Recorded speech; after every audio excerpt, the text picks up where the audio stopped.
দুপুরের শুভেচ্ছা সবাইকে। দুপুর আয়োজনে দেখেন আমি আজকে কি রান্না করেছি, অনেকেরই ভালো লাগবে। টমেটো দিয়ে দেশি পুঁটি মাছ রান্না করেছি, দেখুন কি চমৎকার। কারা কারা পছন্দ করেন, সাথে গরম ভাত। তারপরে টুকিটাকি কাজ করব। জিরা শেষ, জিরাগুলোকে ভালোভাবে ধুয়ে পরিষ্কার করে ছাদ থেকে শুকিয়ে নিয়ে এসেছি। এখন হালকা তেলে ব্লেন্ড করব। গোলমরিচ শেষ, তাও ব্লেন্ড করে নিব।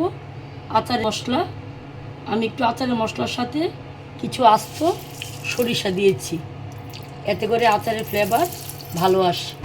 আর আমটাদের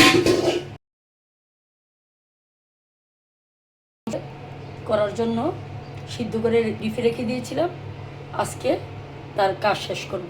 এ হলো দুপুরের আয়োজন। টক বক তরকারি শুভেচ্ছা সবাইকে। টক রান্নাটা কেমন হয়েছে, দেশি পুঁটি মাছের টক। সাথে কি করব দেখাচ্ছি আপনাদেরকে। অনেক বড় একটা কাজ করব, চলেন দেখি। দেখেন, চিতল মাছ ভিজিয়ে নিলাম, এখন আমি নিজেই কুটবো। খুবই বড়, হয়তো ক্যামেরাতে শো করতেছে না, বাট বিশাল বড় মাশাল্লাহ। ভিজিয়ে নিলাম মাছটাকে, এখন কুটবো। দোয়া করবেন সবাই, হাত যাতে আমার না কাটে।